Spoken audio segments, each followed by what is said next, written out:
Okay, I'm going to show you a little bit of the game I've currently got in progress. I'm not sure if I have to erase my old game and I'll be able to start a new one.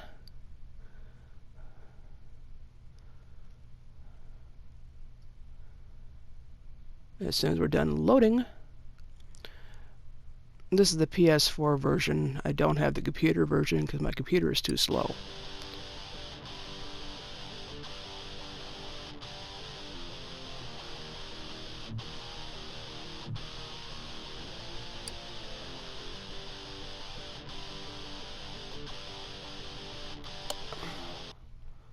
And another loading screen.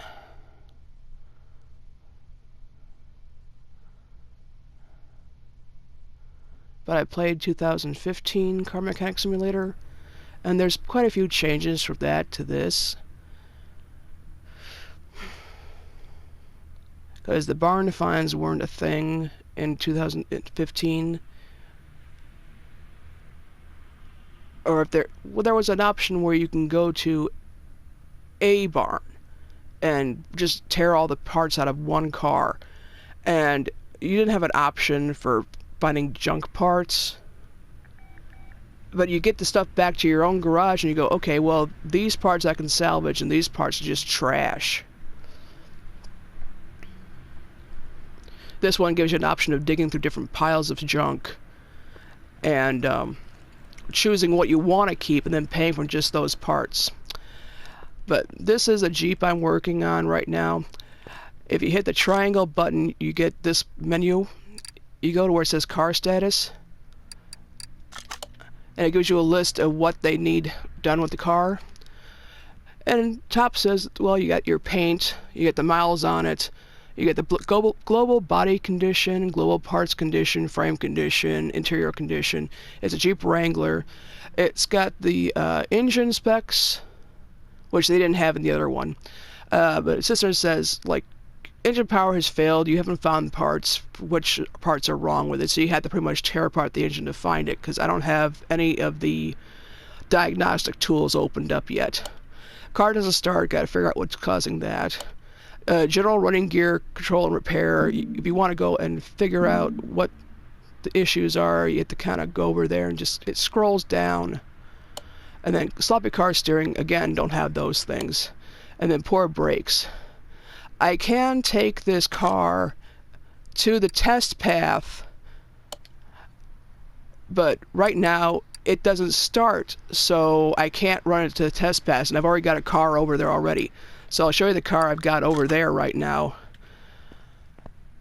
which is through this door. These are one of the things you have to unlock when you get enough points going in the game, but I haven't got it tested yet. So you go over here and you do the path test.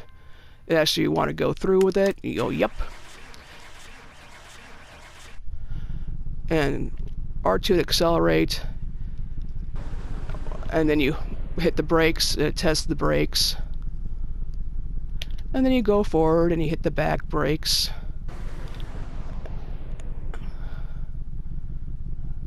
And this one has the brakes are fine, so let's check the suspension.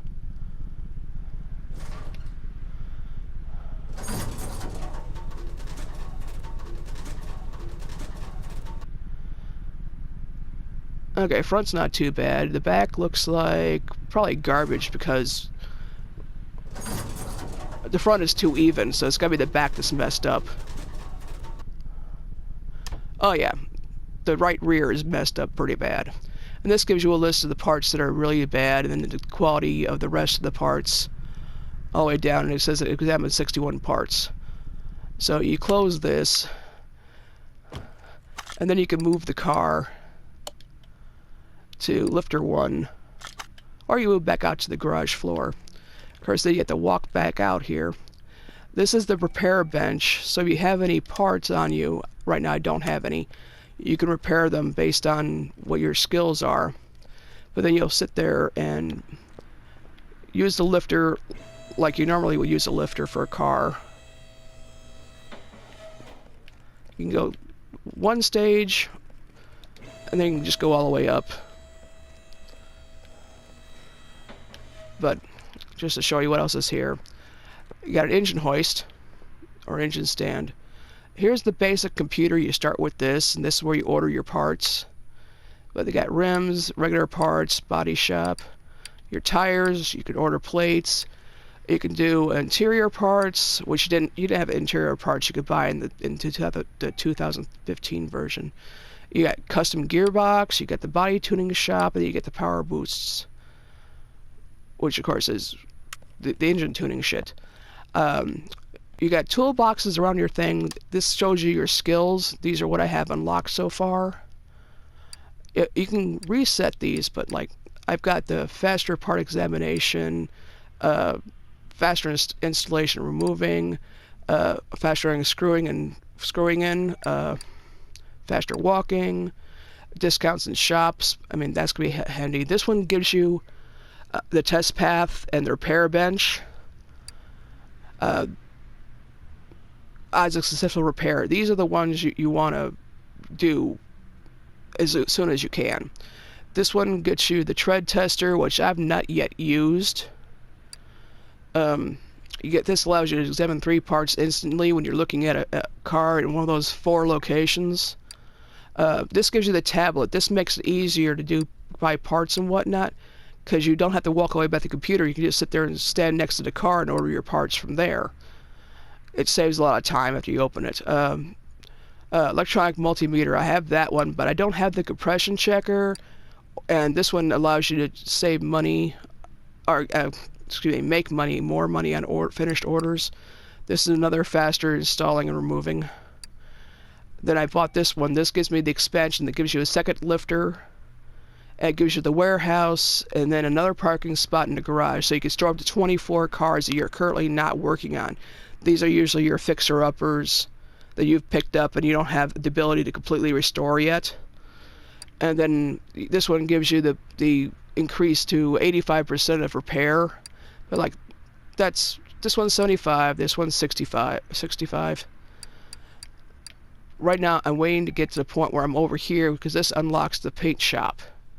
So I need more cars to repair to get that far. Because I mean, some of these I could do without for a little while. But this is the oil drain. They made this simpler because in 2015 you actually had to physically move it over there and then try and line it up perfectly underneath the oil pan. And if you missed and you spilled oil on the floor, they'd charge you $100 for the cleanup. Here's where the spring puller is. Here is the tire changer and the balancer. This is the door to the parking area, and right now I currently have 3 cars in there. I've got the Rotilla, which is kind of like a Corvette. I got a Mazda RX-7, which actually is a Mazda RX-7. And I got a Delray Custom, which is sort of like a Chevy, like a Bel Air around that area. You go to the door, and then you get this big map. So the green over here is your parking. You got that abandoned airport, which is like a test strip. You got the car salon. I've never been there yet. I don't know what that does. You got the test track, which I don't think I've got access to because it won't let me go there. And you got an off-road track, you got the junkyard where you can go and choose, obviously, stuff for the junkyard. All these barn locations, you get these little maps when you complete cars sometimes. It gives you these barn locations. And car auctions is basically like, you know, that show where you go and they have all the cars rolling across and they do the auctions for the cars. It's exactly like that. And they give you so much time to bid on the cars, and you if you've got enough money, it's a good deal to go that way. I mean, right now I've only got $20,000, and I couldn't do an auction if I tried unless because I wanted the biggest piece of garbage they had. And there's a little ladder over here. This is how you change the look of your garage. I mean, you could change everything. I mean, you could change the floor, you could change the ceiling, the drains on the floor, the stains that are on the floor, the walls, the gates, everything, just to give it a different look. I messed with this for like 10 minutes the other day just to get the way it's looking right now. I don't know if more options unlock later on. But now I'm gonna save this and return to the main menu and see if I start a new game, if it'll erase this one. Because I might be able to save some money in the long run, because I screwed up so many times working my first few cars, just wasting steps because I had taken something completely apart and could not figure out what was wrong with the car. Then to find out it was something completely unrelated to what was actually wrong with the car. Yeah, delete and start over. I don't want to do that. Maybe I do. What the heck? I'll just delete and start over. No more game mode without tutorial. I don't need that. There's sandbox mode, which lets you do whatever the hell you want to, and I think you have unlimited money. I just don't know.